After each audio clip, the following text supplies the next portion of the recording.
December 7th, 1941. The sky over Pearl Harbor is choked with smoke, fire, and the bitter taste of surprise. The attack cripples the U.S. Pacific Fleet, but for the hundreds of thousands of American soldiers and Marines scattered across the vast Pacific, a different kind of crisis is just beginning. This isn't a battle fought with guns or torpedoes. It's a battle for the most basic human need: shelter. The reality on the ground is grim. Most troops are living in flimsy canvas tents which are no match for the relentless tropical downpours. Within weeks, they collapse into muddy heaps.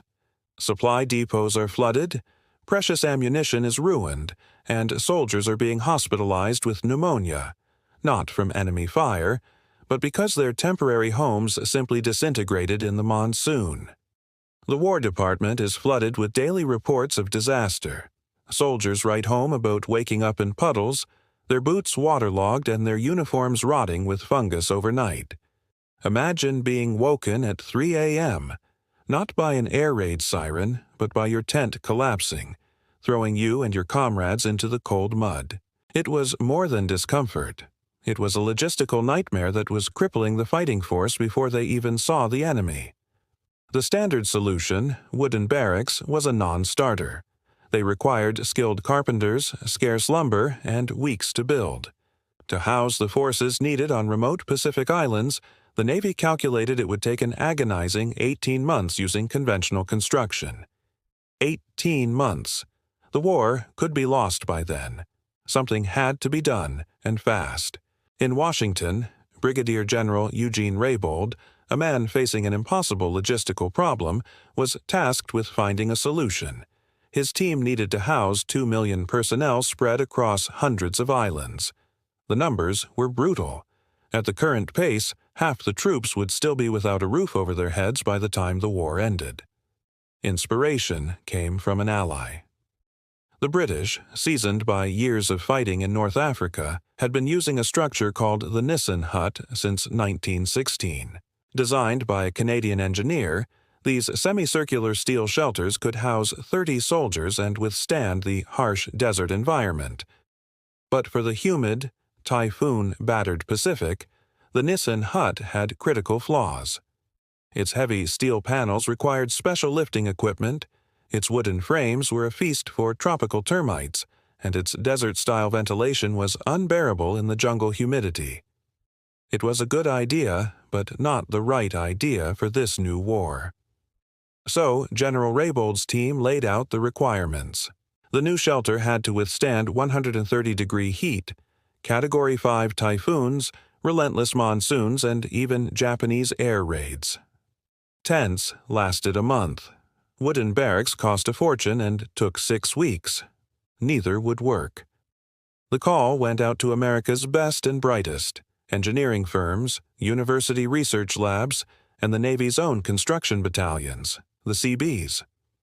The specifications sounded like something from a science fiction novel.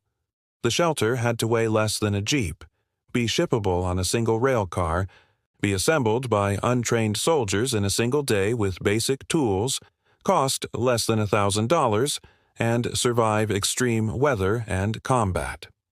Oh, and they needed 10,000 of them ready to ship in 6 months. It was a challenge that perfectly aligned with the revolutionary ideas of a man named Buckminster Fuller. Though not directly consulted, his concepts of treating buildings like mass-produced products, not one-off construction projects, were already circulating in engineering circles. His philosophy was about to meet its moment. The Navy centralized the effort at Quonset Point, Rhode Island, a strategic location with a deep well of manufacturing expertise. In March of 1942, a dream team was assembled: structural engineers who built prefab steel barns, architects specializing in rapid construction, and Navy officers who had seen the chaos in the Pacific firsthand. The man leading the charge, Otto Brandenberger, proposed something radical. He wanted to eliminate the Quonset Hut's internal wooden skeleton entirely, making the corrugated steel skin support itself. This defied conventional wisdom.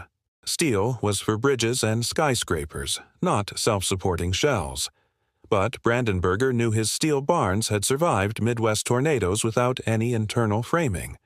The principle could work. The team also learned from British failures in Burma and Singapore. They knew that fungus could destroy untreated wood in months, humidity would corrode fasteners, and insects could compromise the entire structure. Every flaw of the Nissen hut was systematically engineered out of the new design. No wood would touch the ground. The steel would be hot-dip galvanized for maximum protection, not just painted. Ventilation was completely rethought to prevent the crippling condensation that plagued soldiers in the jungle. By April 1942, a hybrid vision came into focus. Keep the Nissen hut's brilliant arched shape for wind and water deflection, but strip out every ounce of unnecessary weight and vulnerability. It was time to apply Fuller's mass production philosophy and engineer a building specifically for the jungle.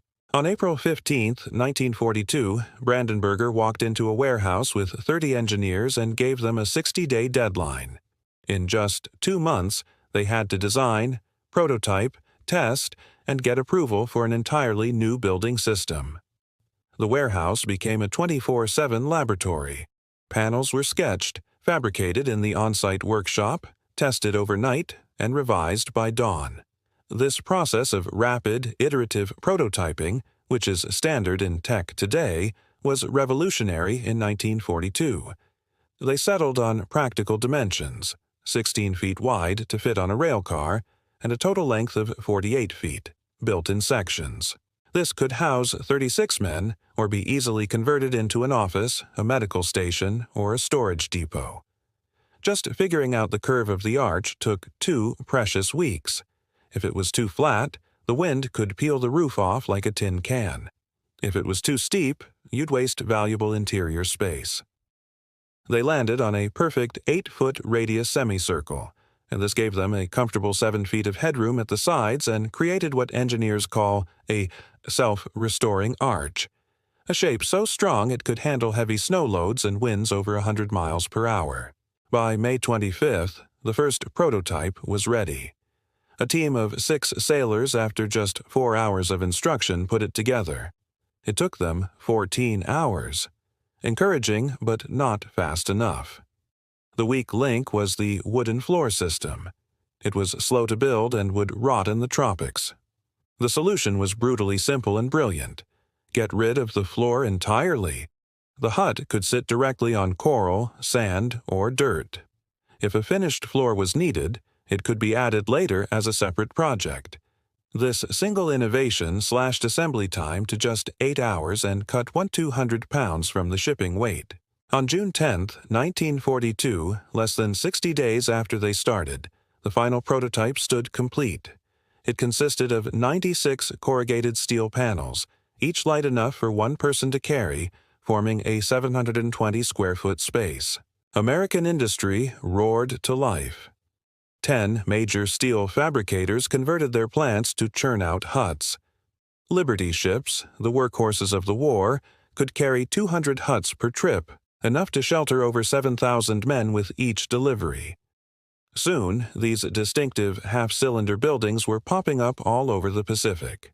They were assembled under combat conditions, surviving artillery near misses, withstanding monster typhoons, and providing a refuge from the unbearable heat. By 1944, production hit 8,000 units a month. The Quonset Hut became a symbol of American ingenuity, a simple, rugged, and effective answer to an impossible problem. The design was never static. Feedback from the field led to constant improvements in ventilation, fasteners, and anchoring systems. Huts deployed in the Arctic had their steel metallurgy adjusted to prevent brittleness in the cold. In Europe, they proved tough enough to absorb artillery impacts that would have leveled traditional buildings.